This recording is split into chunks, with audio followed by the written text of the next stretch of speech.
नमस्कार दोस्तों, मैं प्रदीप कुमार आपका फिर से स्वागत है पी के ऑल एजुकेशन फाइल में। मैं लाया हूँ आपके लिए आज रसायन विज्ञान के कुछ महत्वपूर्ण प्रश्न जो आपको एनटीपीसी ग्रुप डी रेलवे में पूछे गए प्रश्न है। तो वीडियो स्टार्ट करने से पहले सभी छात्र से निवेदन है, कृपया करके वीडियो को लाइक करें, शेयर करें और चैनल को सब्सक्राइब करें और बेल आइकन दबाना न भूलें, जिससे कि आपको नई वीडियो की नोटिफिकेशन जल्दी प्राप्त हो। चलिए करते हैं वीडियो स्टार्ट। पहला प्रश्न है, आधुनिक रसायन विज्ञान के जनक हैं तो कौन है इनके जनक? बताइए जल्दी, वीडियो को लाइक ठोकते रहें। तो उसका राइट आंसर है बी, लैवोजियर। तो उसके बारे में है, इनका पूरा नाम है एंटोनी लैवोजियर। ये 18वीं शताब्दी की रासायनिक क्रांति के मध्य में एक फ्रांसीसी नोबेलमैन और रसायनविद था और रसायन विज्ञान एवं जीव विज्ञान दोनों के इतिहास पर इनका बड़ा प्रभाव था। लोकप्रिय साहित्य में उन्हें आधुनिक रसायन के जनक के रूप में जाना जाता है। तो इसका बी राइट आंसर। अगला प्रश्न है, प्रश्न नंबर 2 है, इनमें से धातु नहीं है तो इनमें से कौन सी धातु नहीं है? तो इसका राइट आंसर है डी, सभी धातु नहीं है। धातु एक सामग्री, एक तत्व, यौगिक अथवा मिश्र धातु है जो विशेष ठोस, अपारदर्शी, चमकदार और विद्युत एवं ऊष्मा की अच्छी सुचालक होती है। तो इसका राइट आंसर है डी। चलते हैं अगले प्रश्न पर। प्रश्न नंबर 3 है, इनमें से एक शुद्ध तत्व है तो कौन सा शुद्ध तत्व है इनमें? तो उसका राइट आंसर है डी, इनमें से कोई नहीं। एक शुद्ध तत्व वह रासायनिक तत्व है जिसमें केवल एक स्थायी समस्थानिक होता है। चलते हैं अगले प्रश्न पर। प्रश्न नंबर 4 है, यूरिया में तत्व उपस्थित होता है तो कौन सा तत्व उपस्थित होता है? तो इसका राइट आंसर है डी, CONH।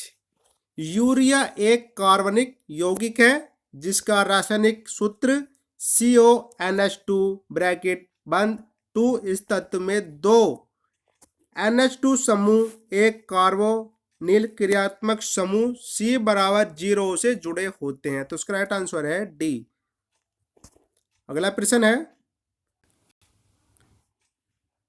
प्रश्न नंबर 5 है, एक रेडियो एक्टिव पदार्थ उत्सर्जित करता है तो क्या उत्सर्जित करता है? तो इसका राइट आंसर है डी, सभी को, तीनों को, अल्फा कण, बीटा कण और गामा कण, तीनों को करता है। तो इसका रेडियो एक्टिव पदार्थ निरंतर रूप से 3 प्रकार के खतरनाक विकिरण उत्सर्जित करते हैं, अल्फा कण, बीटा कण और गामा कण। ये विकिरण नग्न आंखों से नहीं दिखाई पड़ते हैं और आप हरे रंग की चमक को नहीं देख पाएंगे। तो इसका राइट आंसर है तीनों, अल्फा कण, बीटा कण और गामा कण। अगला प्रश्न है, प्रश्न नंबर 6 है, परमाणु ढेर में ईंधन क्या है? तो परमाणु ढेर में ईंधन क्या है तो बताइए इसका राइट आंसर। तो इसका राइट आंसर है डी, यूरेनियम। ढेर में न्यूट्रॉन उत्सर्जित यूरेनियम छर्रों को एक दूसरे से ग्रेफाइट के ब्लॉक द्वारा अलग किया जाता है। यूरेनियम के प्रकृति क्षय से उत्पन्न कुछ मुक्त न्यूट्रॉनों को अन्य यूरेनियम परमाणुओं द्वारा अवशोषित कर लिया जाता है, जिस कारण इन परमाणुओं का नाभिकीय विखंडन होता है और अतिरिक्त मुक्त न्यूट्रॉन निकलते हैं। तो इसका राइट आंसर है डी, यूरेनियम। चलते हैं अगले प्रश्न पर। प्रश्न नंबर 7 है, निम्नलिखित में से कौन सबसे हल्की धातु है? तो कौन सी सबसे हल्की धातु है बताइए। तो उसका राइट आंसर है सी, लिथियम। इसके बारे में, सबसे हल्की अथवा सबसे कम घनत्व वाली धातु जो शुद्ध तत्व है वह लिथियम है, जिसका घनत्व 0.53 ग्राम प्रति सेंटीमीटर की क्यू है, जिसका कारण लिथियम को घनत्व पानी के घनत्व का आधा होता है। यदि लिथियम अधिक प्रतिक्रियाशील नहीं है तो धातु का टुकड़ा पानी पर तैरेगा। तो इसका राइट आंसर है लिथियम। अगला प्रश्न है, प्रश्न नंबर 8 है, चट्टानों और खनिजों पदार्थ में तत्व सबसे अधिक मात्रा में उपस्थित होता है, तो कौन सा तत्व होता है? तो उसका राइट आंसर है बी, सिलिकॉन। सिलिकॉन ब्रह्मांड में द्रव्यमान के पदों में 8वां सबसे सामान्य तत्व है, लेकिन प्रकृति में शुद्ध मुक्त तत्व के रूप में बहुत ही कम मात्रा में पाया जाता है। यह सबसे व्यापक रूप से धूल, रेत, उपग्रह और ग्रहों में सिलिकॉन डाइऑक्साइड, सिलिका या सिलिकेट के विभिन्न रूपों में पाया जाता है।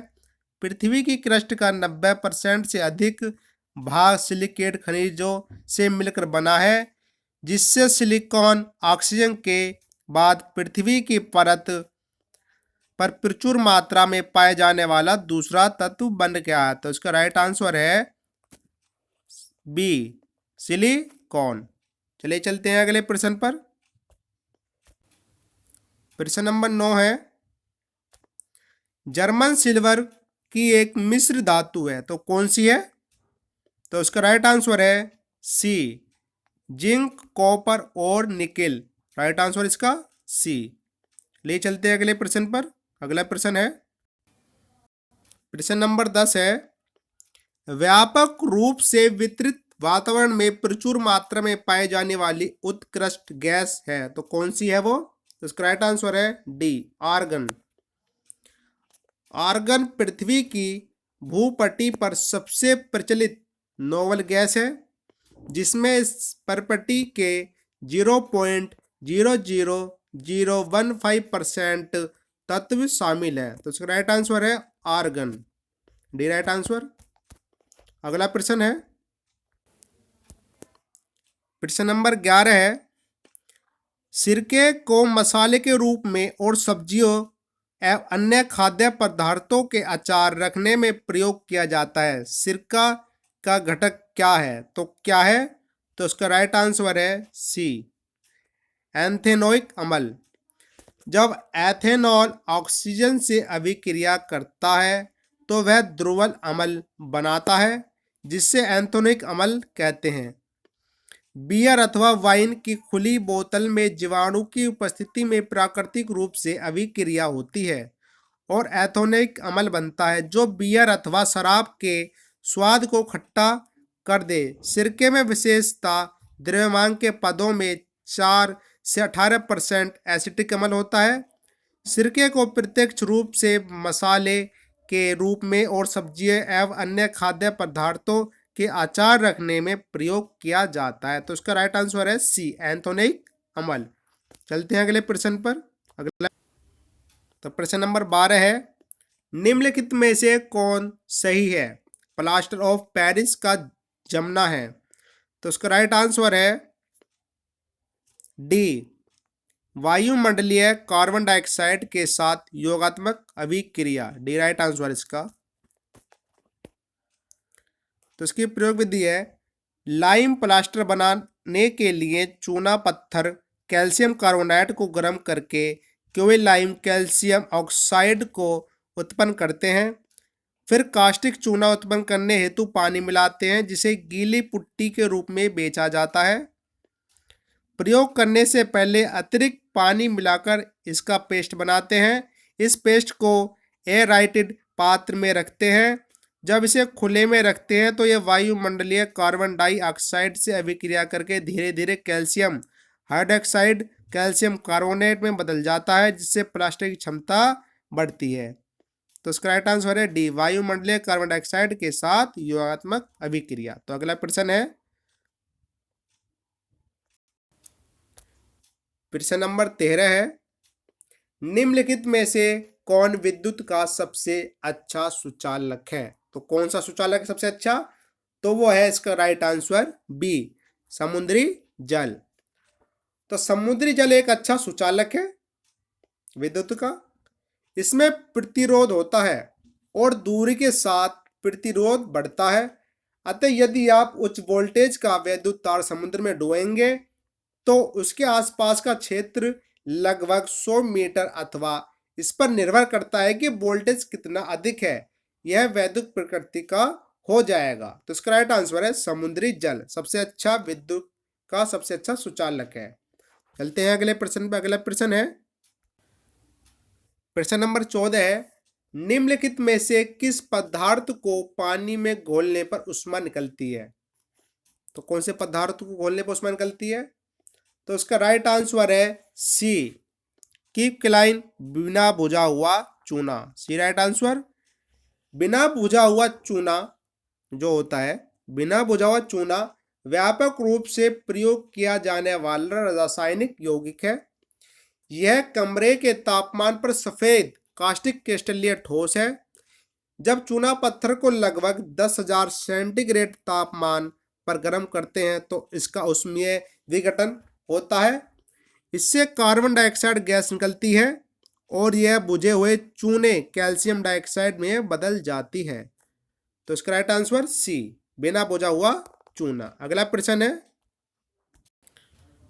प्रश्न नंबर 15 है, निम्नलिखित में से किस बहुलक का प्रयोग बुलेट प्रूफ सामग्री बनाने के लिए किया जाता है?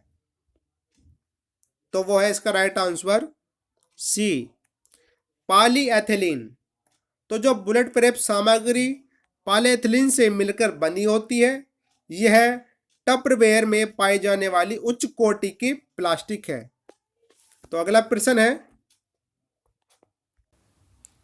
प्रश्न नंबर 16 है, हाइड्रोजन की खोज किसने की थी? तो किसने की थी हाइड्रोजन की खोज? तो इसका राइट आंसर है कैम्बेडिस ने। ये राइट आंसर। 1766 में हाइड्रोजन गैस को असंगत पदार्थ के रूप में ज्ञात करने वाले पहले वैज्ञानिक हेनरी कैवेंडिश हैं। एक धातु अम्ल अभिक्रिया से गैस का नाम रखने पर इसका नाम अज्वलनशील गैस है। तो इसका राइट आंसर है ए, कैवेंडिश। अगला प्रश्न है प्रश्न नंबर 17 है, कार्बन बनाने के लिए धातु से अभिक्रिया करता है। तो कौन करता है? तो इसका राइट आंसर है ए, कार्बाइड। ए राइट आंसर। अगला प्रश्न है प्रश्न नंबर 18 है, निम्नलिखित में तत्वों में से कौन सी मिश्र धातु है? तो कौन सी है? तो उसका राइट आंसर है सी, जी, जर्मेनियम। मिश्र धातु एक रासायनिक तत्व है जिनकी विशेषता धातु और अधातु के बीच होती है। जर्मेनियम एक रासायनिक तत्व है जो कि कार्बन समूह में चमकदार कठोर गृह सफेद रंग की मिश्र धातु होती है। तो क्या है इसका राइट आंसर? जर्मेनियम। सी राइट आंसर। अगला प्रश्न है प्रश्न नंबर 19 है, निम्नलिखित में से किसका प्रयोग एंटीसेप्टिक विलयन बनाने हेतु किया जाता है? तो किसका किया जाता है? तो उसका राइट आंसर है बी, आयोडीन। तो एंटीसेप्टिक वे रासायनिक एजेंट होते हैं जो शरीर की बाहरी सतह पर सूक्ष्म जीवाणु की वृद्धि को कम करते हैं अथवा रोकते हैं और संक्रमण को फैलने से रोकते हैं। तो इसका राइट आंसर है डी, आयोडीन। चलते हैं अगले प्रश्न पर। अगला प्रश्न है प्रश्न नंबर 20 है, उत्प्रेरण नाम ने दिया था। तो किसने दिया था उत्प्रेरण नाम? तो ये नाम दिया था, इसका राइट आंसर है बी। क्या राइट आंसर है? बी, लैंडमुयर ने। B right answer. रासायनिक अभिक्रिया में एक अतिरिक्त पदार्थ के भाग लेने के कारण रासायनिक अभिक्रिया की दर में वृद्धि होने की परिघटना को उत्प्रेरण कहते हैं और भाग लेने वाले अतिरिक्त पदार्थ को उत्प्रेरक कहते हैं। उत्प्रेरक की उपस्थिति में एक अभिक्रिया कम ऊर्जा के साथ भी तेज गति से संपन्न होती है क्योंकि उत्प्रेरक का प्रयोग नहीं किया जाता, वे रिसाइकिल किए जाते हैं, केवल इनकी सूक्ष्म मात्रा की आवश्यकता होती है। तो इसका राइट आंसर है लैंडमुयर। B right answer. तो सभी छात्र से फिर से निवेदन है, कृपया करके वीडियो को लाइक करें, शेयर करें, चैनल को सब्सक्राइब करें और बेल आइकन दबाना न भूलें, ताकि आपको नई वीडियो की नोटिफिकेशन जल्दी प्राप्त हो। वीडियो को लाइक ठोकते रहें। धन्यवाद। फिर मिलते हैं।